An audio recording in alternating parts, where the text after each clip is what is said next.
Welcome to another episode of Arcfluence, where we talk about how design impacts the way we live, work, and invest. I'm Nick Karakan, your host, and here's my co-hosts Paul Fatkins and Nino Samradic. Samradic, yeah, you're good, man. You're good. How you guys doing today? Good. Saturday, no complaints. Yeah, I'm actually doing good, but I cannot help myself but noticing that you're looking pretty sharp today, man. Look at you. I like the color. For all that red there? Oh, you're talking about the shirt. I thought you were just... I'm talking about. Do I not normally look sharp? You usually, but kind of today you're really, really sharp. Can you tell us more about my Ferrari? Scuderia Ferrari shirt. The Nick is joining the club. No, Tifosi. Yeah, I am a Formula One fan. I am too. Yeah, Ferrari's going to take it this year. Yep. I maybe mean, not here. I think maybe they're next year. stepping forward. Okay, Let's not get ahead of amazing. ourselves. Red Bull's right. amazing. Oh, yeah. But I'm still going to root for my team. Oh, have you heard the story about Carlos Sainz? That he actually had to have his appendix removed. And he had a replacement driver today. Yeah, he has a young driver 18 replaced years today. old. Exactly.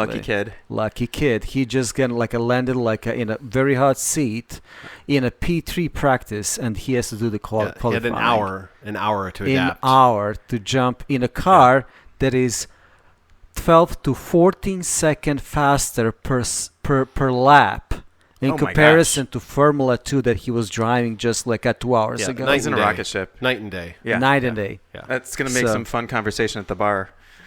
But by the way, I actually heard the story that back in the days when it was a different Nick in different uniform, that he actually had go to the process of your appendix being removed too. I have had a aptodectomy. It's something. I'm going to get some criticism for that. That's not how you say it. No, I've had my appendix removed. It was actually during basic training in the Air Force during Warrior Week. I'm in a mud hole, and we're crawling on the ground. And that's a Warrior Week. So that's actually the most intense training that you have when you're in the military. When you're in the Air Force. When in the Air Force. I see, yeah. Yeah, and basically, I just had some stomach pains. I thought nothing of it. And, of course, my sergeant's like, suck it up, buttercup. Tell me experience. Was it just a pain? It was you're going to die? I've never had a kidney stone, but this was the worst pain I've ever experienced. Really? I mean, it felt like someone was just stabbing me, and I almost couldn't breathe. So you're literally in a muddy trench trying to perform to the best. You have a sergeant yelling at you above your head, suck it up, buttercup, and you're guys, I'm in real pain here. Yeah, I didn't eat for a whole day, and then after about the next day when I didn't sleep. Yeah, I didn't sleep. Jeez. And I'm just like, all right, guys, no, seriously, I need to go to the hospital right now. Otherwise, I'm gonna die. I had surgery that day. So how did it just like a ambulance came in? And, took me away on a stretcher. Oh yeah, everyone was like, "Oh, he can't handle anything." No, Nick is like, guys, I want to give the medics a chance here. They got to train too, They got to train, carry the guys out on the stretchers. I was really bummed because I was the second fastest runner in my flight. I did the third most push-ups. I had one of the highest scores on our tests. Yeah, and I couldn't graduate my class. So I actually went home for 30 days on convalescence leave to heal after my surgery. Yeah. And had to come back and finish basic training. You have to go through the basic training again. Not all over. Just not all over. I had to repeat Warrior Week and a couple. But you have a really solid excuse. It was a real thing. Yeah, still bummer. I don't know if I'd call it an excuse, but yeah. Yeah. An excuse. Yeah. That's an interesting story, man. Well, let's talk about Arcfluence. Yeah. Episode 7. Permitting. Right? How we submit permits. This is going to be more general information, but some of the stuff might be specific to the Columbus, Ohio area. Just FYI. Yeah. We had a dry run of this too. You want to mention COIN? COIN, Central Ohio Investors Network. If you guys are in the Columbus area, we meet every third Tuesday. It's a lot of fun. We just talk about real estate. We have guest speakers and we network. Yep. And presentation was great. It was very engaging. And we receive a lot of questions. Majority of the question is, do I need permit for that, or can I do without permit? And this is all on case-to-case basis.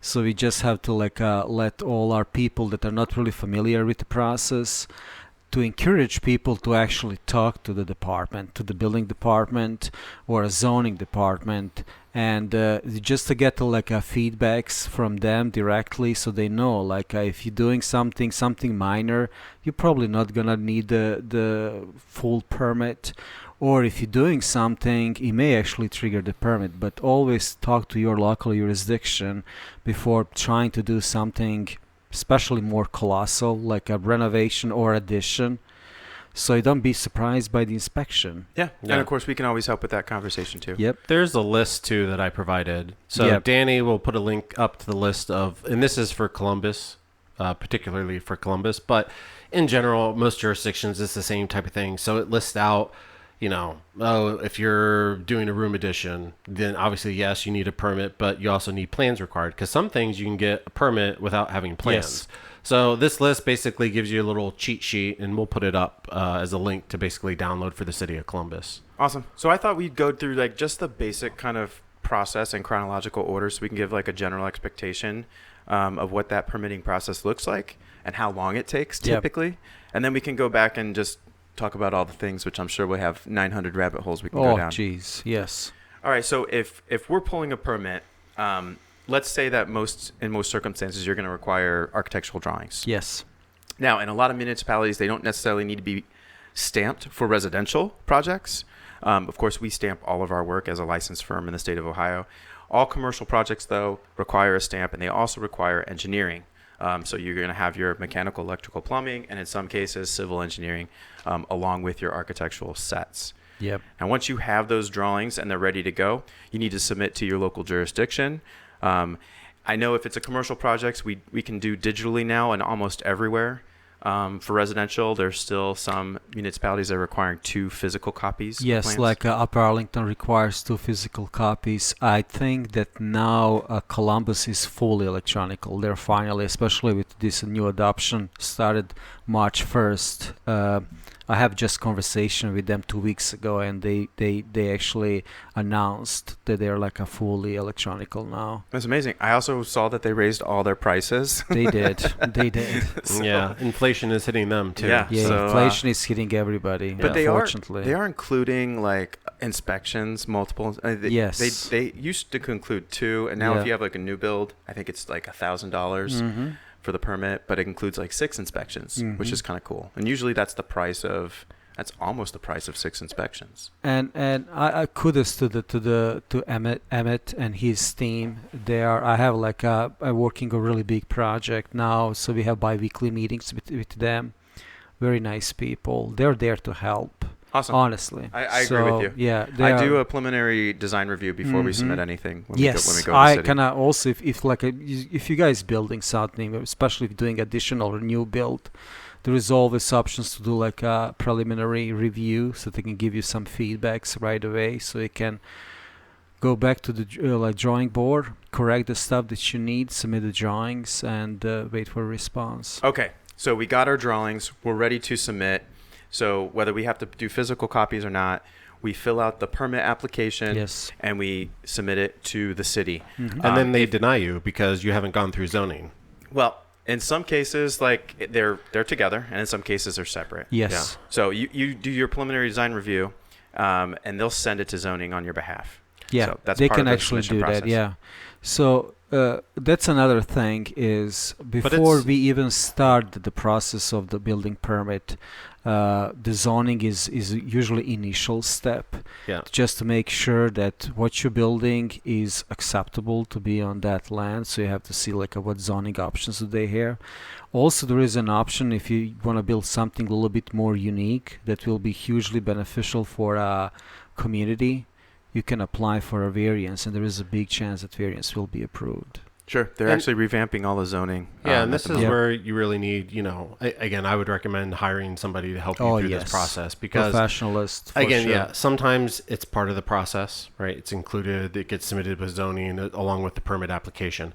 Other times it's not. It's an entirely separate thing. You go through that process first. You get your zoning approval first. And, especially if you have another department involved, like the Victorian Village Commission. Exactly. Right? I was just going to say that. Historical society thing, Yep. So you'll need your certificate of appropriations just to submit before you can even before submit you to zoning. can submit for permit. Yeah. Yep. And you'll know, like, you can easily check. I think how many commissions are in Columbus? Is there like 5 or 6? I think it was 5. Okay. 5. Yeah. So if you're in one of those neighborhoods, then you're going to have to take an extra step, go through commissions. And a lot of times, those type of requirements, they're going to want to see the elevations. They're going to want to see like what materials you're using. Mm-hmm. Their whole concern is the look and feel and the preservation of the architecture on the street, like the curb appeal. Yep. And then, of course, the higher cost of materials, like certain types of windows, certain types of doors, certain types of shingles on your roof, hardy board siding rather than vinyl. Exactly. We see a lot of those kind of requests. And I know in some cases we've had to go back multiple times. Yeah. So I think it will be good to mention a basic principles, what is regulated by zoning and what is actually regulated by the building department, like a building permit. So for a zoning, a first thing, you have to be sure you're building in jurisdiction where you're allowed to build something. For example, you guys are going to see the map of the city, and you're going to see if you go on, for example, for Columbus, you go on a zoning map on their website, you can see all the different colors that tells you what zoning the certain neighborhood belongs and what you can build in that zone.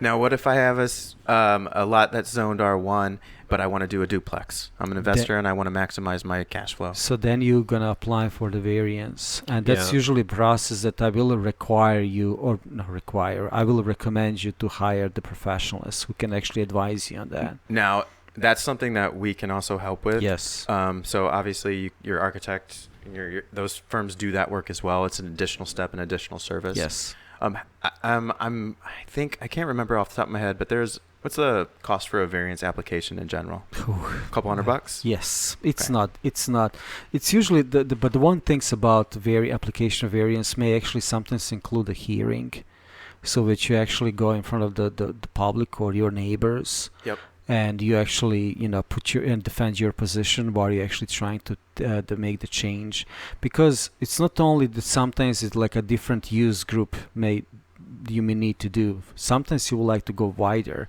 or higher than actually the zoning allows you. Sure, we did.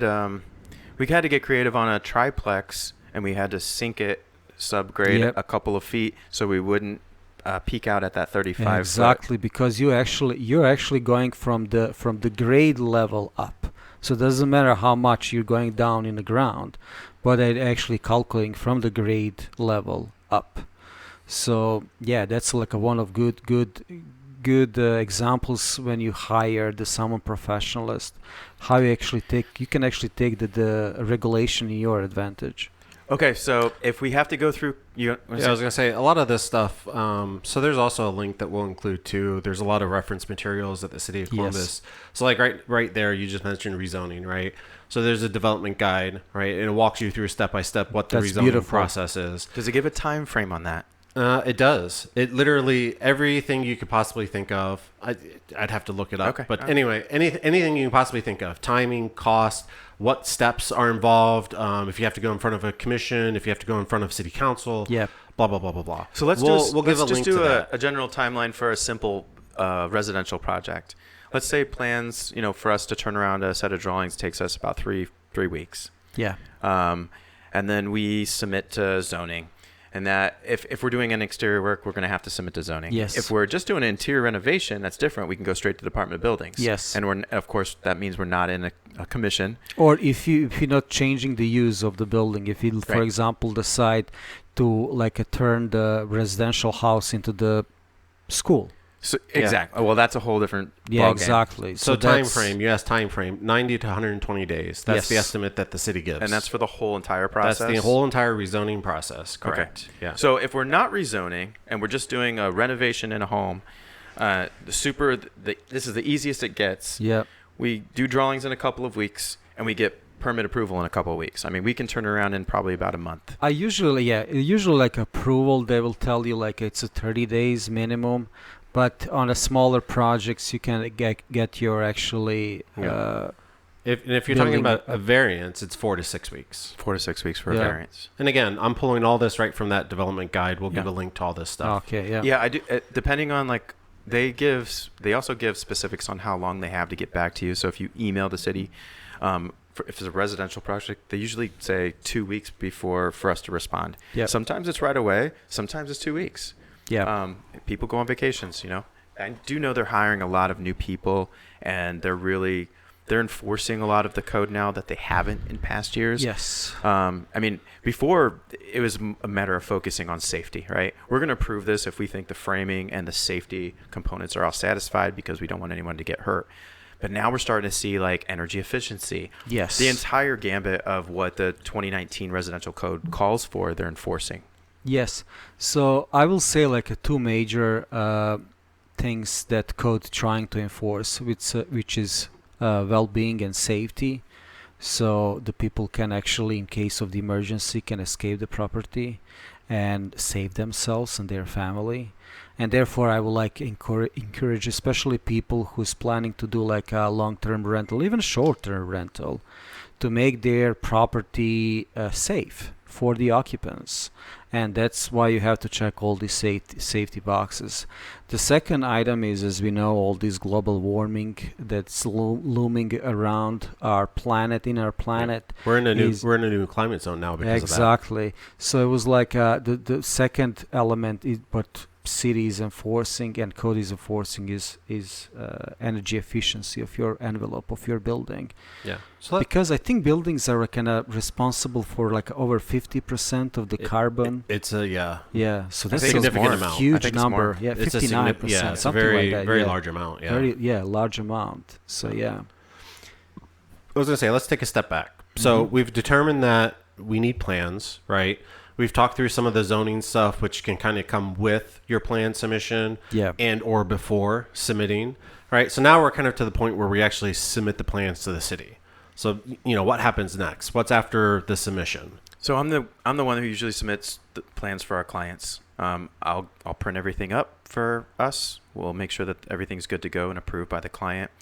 If in some cases we have to get an owner's affidavit, which is a simple process, it's just another piece of paper, and that's if they don't have a licensed contractor already. And typically, if they own the house individually under their name or under an LLC that is 100% owned by them, they're able to pull the permit without a licensed contractor. They can pull it themselves. I can then submit the application on their behalf with an owner's affidavit. I'll go down to 111 Front Street. I will pull a ticket. I'll wait about 15 minutes. I'll get a meeting with one of the plans examiners. He'll sit down. We'll look at it together. He'll ask any concerns he has. I'll address them. And then he says, great. If it needs to go to zoning, it goes to zoning. If it doesn't need to go to zoning, then he'll send it directly to Department of Buildings for further review. Yeah. And now this is for single family, duplexes, triplexes. What about when we get in 4 units? 4 units is totally different. Then we have to go to a different department. Well, not only different department, it's not even the same code that we're using. So there's the residential code of Ohio, and then there's the Ohio building code. And the OBC was just updated, and that's a whole nother ball game now. Yeah. It's all new ball game now, but this is a good point. That's one of the things I was saying, like even the climate zone that you just mentioned, right? Yes. Like according to the new code, we're now in a different climate zone. We're no longer in zone 5. Exactly. It's more stringent code now, but this is really good like a procedure that you like explain. So guys, keep in mind, as soon as you have like a fourplex, you're now in pretty much like we're gonna call it in commercial zones. That's where the OBC applies. You still have residential use, but it's actually now a little bit more stringent than actually they call it 1, 2 to 3 family unit. Yeah, and I will say too, the city we've noticed too, just in general, like Nick mentioned a little bit ago, enforcement things have been getting stricter as time has gone on. But for triplexes in particular, because you're right on that border between jumping from the residential code over into the commercial code. And because of that, the city looks at it through a lens, like even both. Right, like it almost is commercial, even though technically it's not. Yeah, I know we've done a couple triplexes recently, and they are now making us do fire ratings for the commercial side, and then some civil engineering work typically. Yeah. So you submitted the drawings, and then there is high possibility you're actually going to receive the comments from the city. One after that, can you explain a little bit more about that? Yeah, usually you're going to get a few comments. It's interesting because over the years, they'd always come back with a few comments. Mm-hmm. You know, we submit drawings, and they've always come back with a few. We make those corrections, and we would document this on our in our office and say and include that information on all future plans. So plans are getting better and better and better over the years, but they always come back with more and more and more. So it's almost like, I'm only going to spend 20 minutes reviewing these plans. I'm going to make sure the big points are taken care of, and we're going to let this through. Yeah, right. But now it's getting a little bit stringent and more stringent, and right. especially if they, amongst the plan examiner, they already know who is a good architect, who is not that great either, and they usually like trying to demand more good stuff from good architects just to purify their design. Well, it's like, again, like, it's not necessarily that they want to see more. It's like they just want it documented somewhere. Exactly. Like maybe it's covered in the inspection phase. The inspector's out on site, they inspect it, they sign off on it. I agree. Great.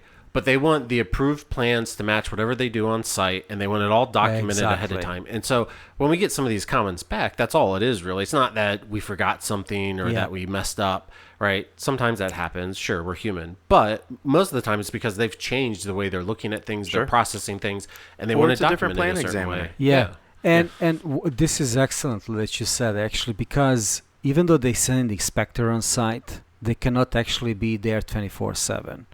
So that's the reason because they will also put the burden of that this project is done correctly on the professionals. So actually you are guaranteeing, and your drawings are guaranteeing, that this project will be executed according to these drawings. Because as we know, we don't have 100% control over the construction. Right.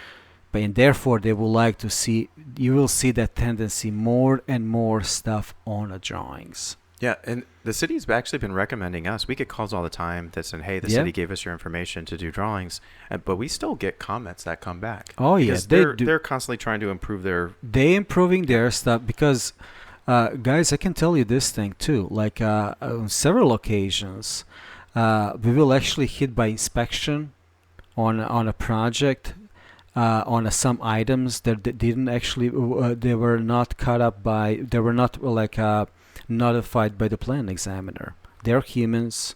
They may overlook some items. Inspector is there. He's on site, and he may notice something. And then, even though it's not actually indicated in comments, and you get full permit, you still have to address this issue that was brought up by the inspector. And a lot of times we can handle that with like a letter of deviation. Yes. That's stamped. That describes it. You know.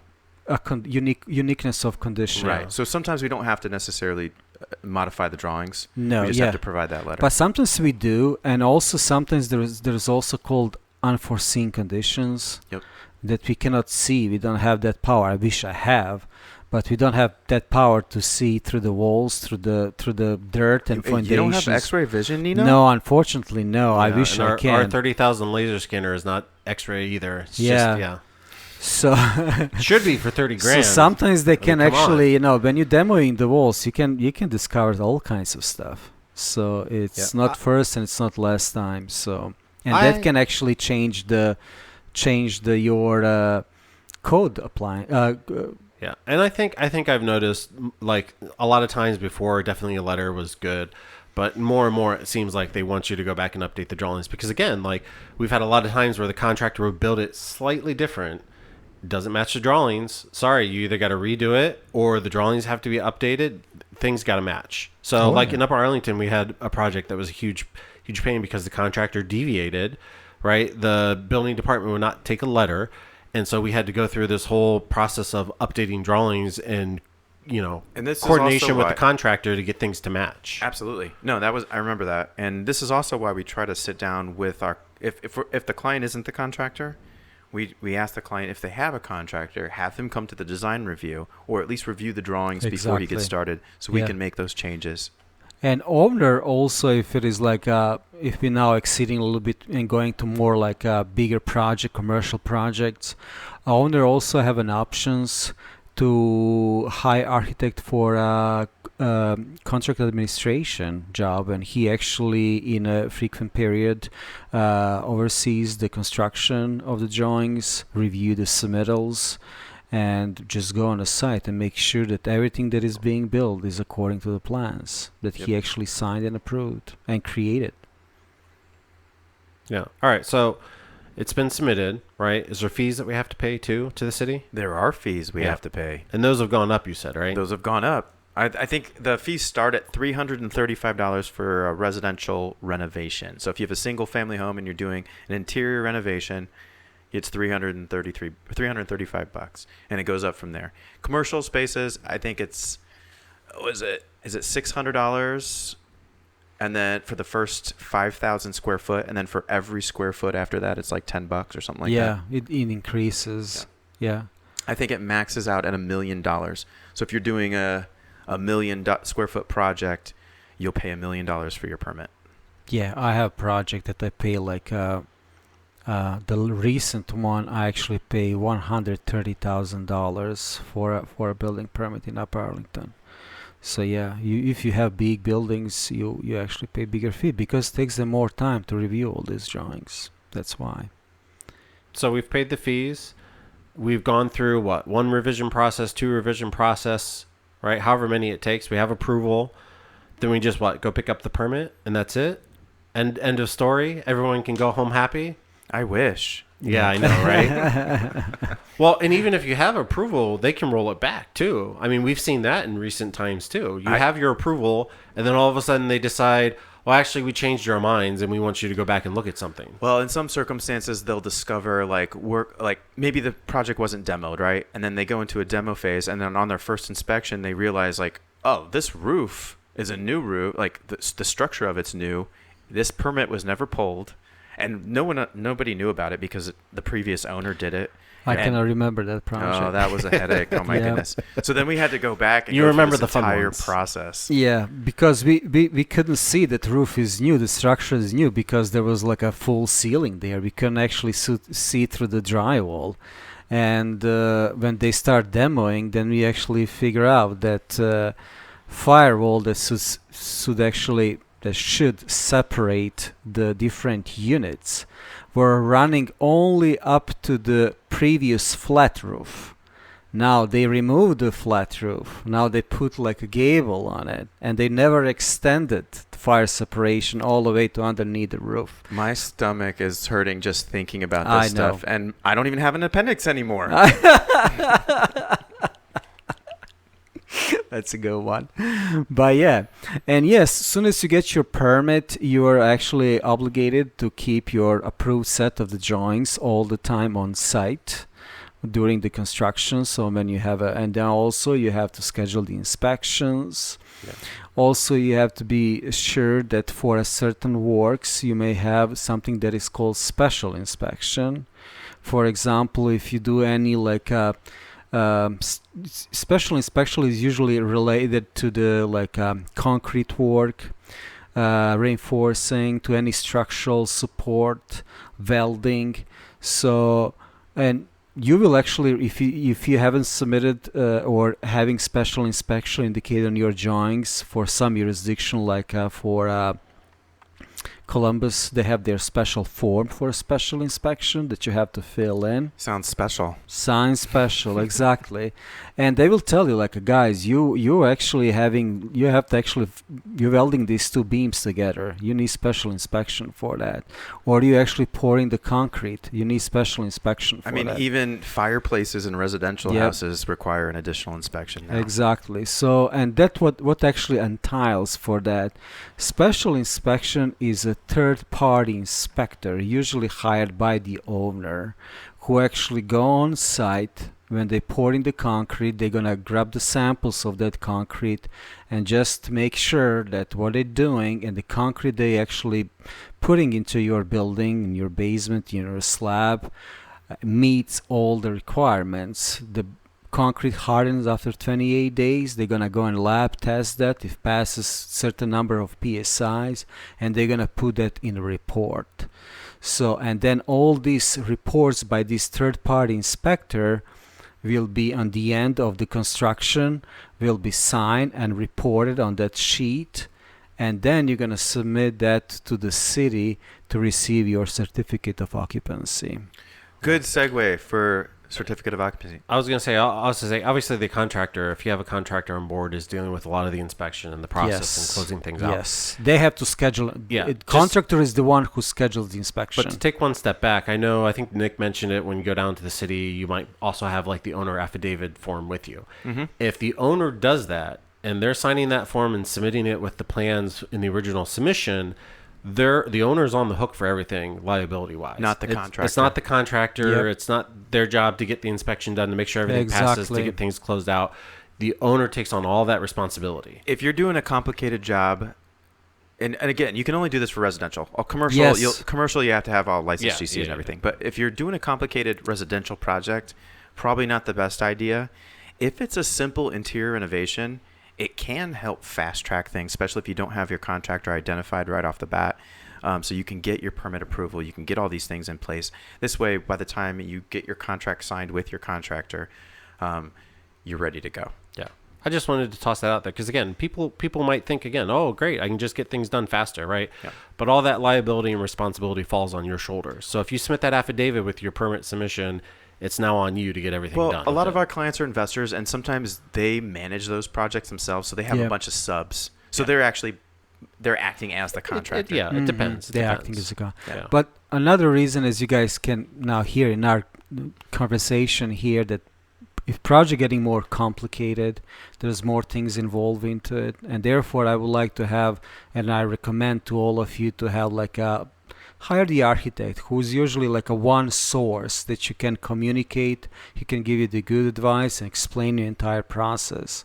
Because as we talk, like it's not the same if you actually renovating your house, and if, for example, you're planning to open like the new the office building. So it's like a completely different animal, and just like getting more and more complicated. Yeah. So usually when you talk to your architects this initial advices, they're usually do we actually charge for these first initial? I was just about to mention it. So you can have an on-site consultation. Yeah, so Nick will actually come out. He has a calendar that's set up. You can basically, I think we can also give a link to this as well, where it's you can schedule it. You pay a very small fee just to cover the time for him to come out, and you talk about your project on the project site, go through all the details about what might happen, what might not happen, what you're thinking, what you're not thinking, kind of maybe even get a plan together. So even if you decide not to move forward with us, you walk away possibly with a plan to move forward. And he can tell you right away, oh, you're gonna need permit for this, oh, you're gonna need this for that, and think about this, because it's just how many years of experience now we have through the Nesters, now ArcFluence. That's gosh, I mean, we've been designing for almost 20 years. Yeah. I think I started Nesters in 2014. Yeah. So 10 years. So there is a lot of clients that went through Nesters and now ArcFluence. Yeah. So we definitely have a knowledge can help you guys with. And obviously, if you don't move forward with us, then we have our time covered. But if you do, then we just discount it off of the cost of the drawings. Yeah. So then it ends up being essentially a free consultation, right? If you move forward with us and have us be your architect on the project. Yep. And we do have some investors that don't pull permits. They're just old school, and they're small projects, even though they should be pulling permits, and they just want to bounce some ideas off us. So exactly. So if you're doing some preliminary planning, we can also determine hey, I'm living in this house and I want to buy another house. What do I want to do with this property? Do I want to sell it? Do I want to hold it? Do I want to rent it? How can I update this to maximize property value? And we can go through that process to see what makes the most sense. And if you don't have money on board right away, we can tell you phasing may be one of the options. So one thing, Nick, if you can explain to our listeners is, if you're doing something, you need a permit, you don't pull out the permit, and you got caught. What actually happened? So we get a lot of business this way. Yeah. during COVID, they recollected their thoughts on this, and Columbus has put a lot of money and energy into hiring new staff members. Some are just to look for people their only purpose is to drive around town looking for dumpsters and construction projects. To look for these people that are trying to get around the system. And verifying that they have a permit pulled. And if they don't, they give a stop work order, and now they're starting to fine you. I think we're at the phase right now where, it's you can say, hey, we're engaging an architect. We're going through these steps as you recommended. Can we please get this fine dropped? In a lot of cases, they are dropping the fine. Oh, really? As long as they address it within like 90 days. Yeah. And that's their goal, just to make the environment safe. Yeah. Because as we go through the history, like I remember big like a Chicago fire that happened in the city, that almost decimated like a half of the city. Happened because the building were just built next to each other from the materials that they're just like a burning so easily. It happened because a cow kicked over a lantern. A lantern, exactly. That's the story. That's exactly so that is. Shouldn't we be safe since we don't have any cows? But there's always new technology. No cows, you're good. Yeah. Chickens though, watch out for the chickens. You can have up to. You can have chickens. You can have chickens. It's like four or six chickens that you're allowed to have in the city. Oh, I didn't know that. Yeah, and you can have bees too. Really? They're beekeepers. Oh, nice. Yeah, it's really cool. Can pollinate your backyard, front yard, neighborhoods. Yeah. Cool. I like it. What were we talking about? Talking about bees, I guess. Okay, great. Yeah. Yeah. So we have our permitting. We got our permit. We're going through inspections, and then we have our final inspection. The final inspection is basically, at least on the residential side, confirms that all trades were inspected. Yes. Everything's good to go and everything's signed off. And then they do check like a couple things on the final, like your smoke detectors. They make sure that they're linked. Yep. They check for the address. You need to have your address posted on the house. And a few other things that might jump out at them, like steps, like easy access to the door. Like sometimes we wait to put the stairs on and to access if there's a couple stairs that's needed. They make sure that you can access the property, and that everything else is good to go. Then they sign off on the final inspection. Now, a lot of cases that signature counts as a certificate of occupancy, or you can for smaller projects. Yeah. And or you send it in and submit it, and they send you that certificate. Yes, that's usually how it is. As soon as as Nick said, your all trades like plumbing, electrical, mechanical, life safety are usually the major inspections that you're going to have on your building. Everything is signed off, dated, then you submit this approved documents. Sometimes, for example, for one of my bigger projects, they'll send me like photos from there, like the logbook with all sign up, and I'll post that directly on the website. They accept that and then issue me the certificate of occupancy for a building. There is also something that is called temporary certificate of occupancy. So that's usually happen like on a fast track jobs, or if a contractor is a little bit late.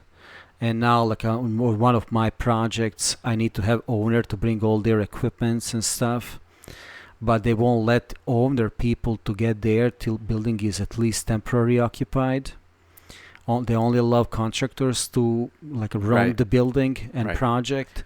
So sometimes you need to go through that procedure in order to kind of fast track the project, or in order to catch up with the project. And also getting your COI is important because it has some insurance implications. Because all your insurances will kick on the day you receive the certificate of occupancy. For example, if you have your like a 10-year or 15-year roof insurance, that insurance will start kicking on the day you receive the certificate of occupancy. All right. It's a lot of stuff. A lot of stuff, yeah. And once again, as things getting complicated, process get complicated too.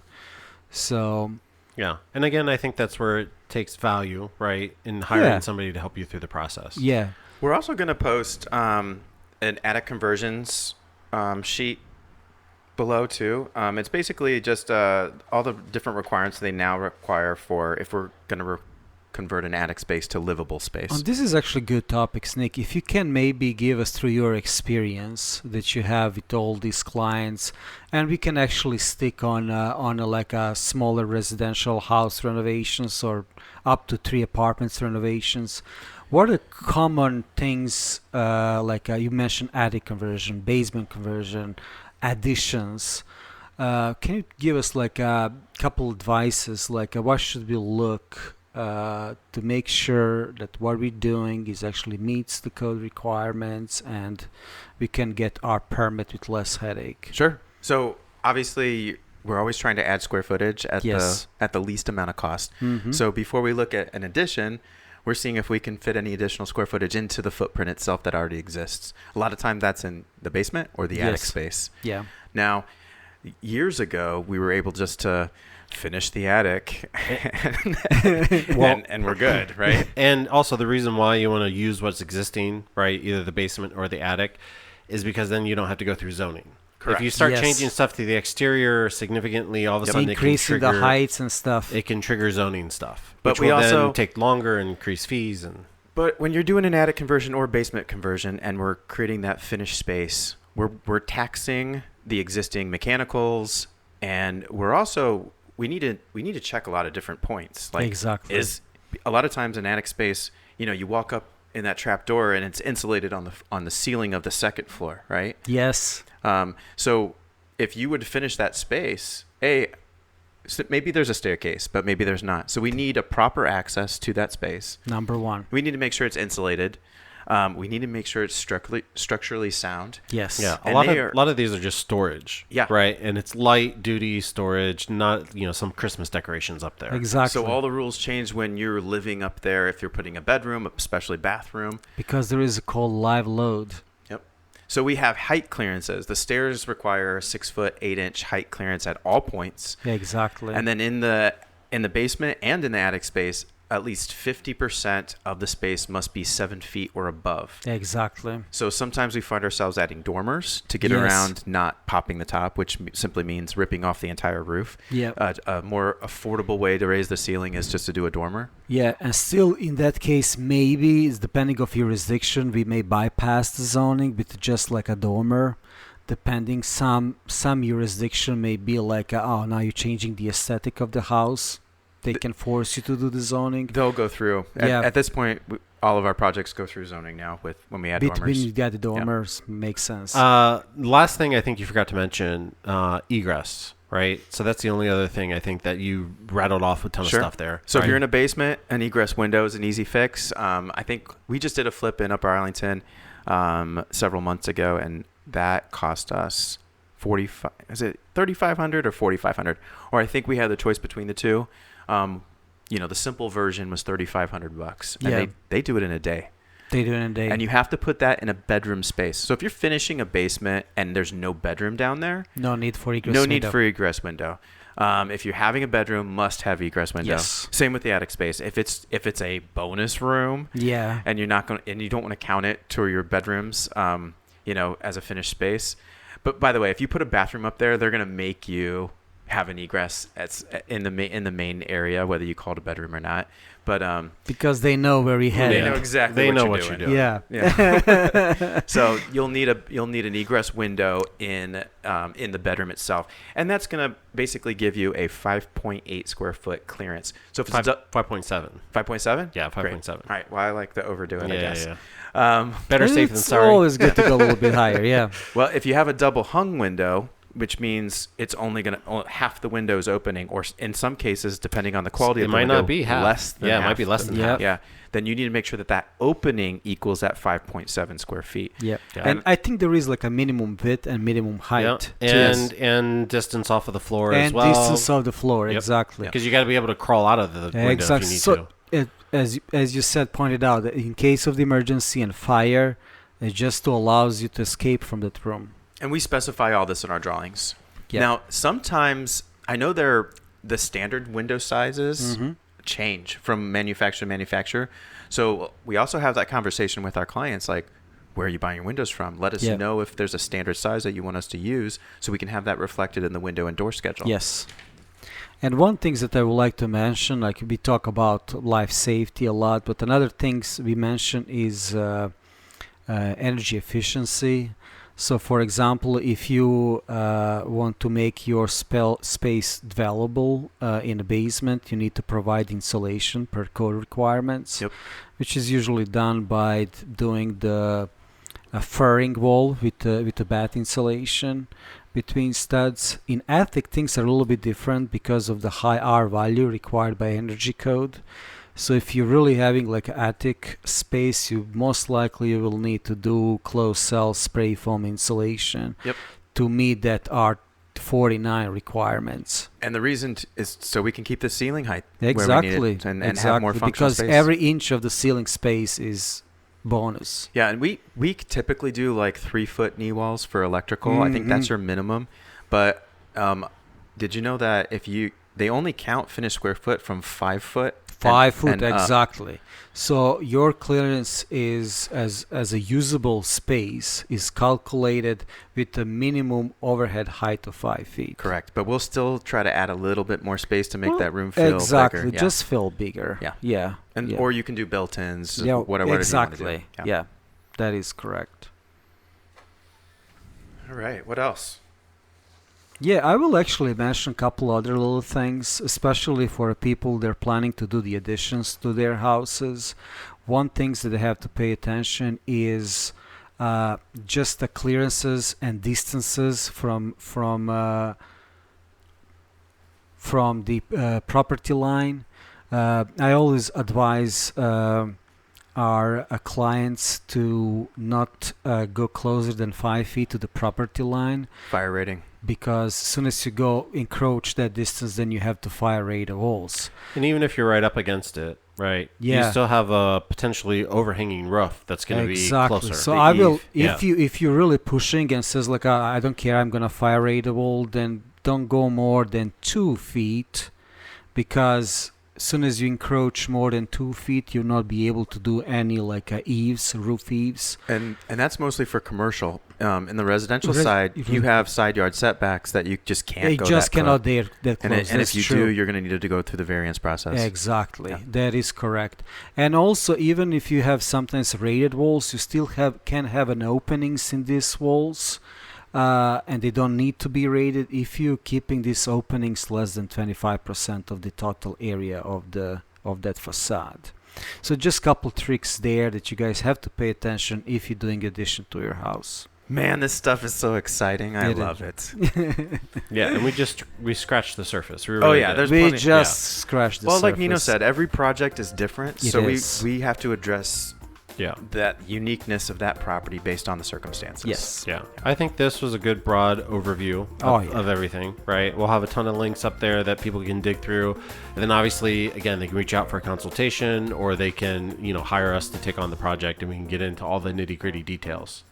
Agreed too. Well, this has been a fun episode, you guys. We'll see you guys on the next one. Wish you the best. Take care.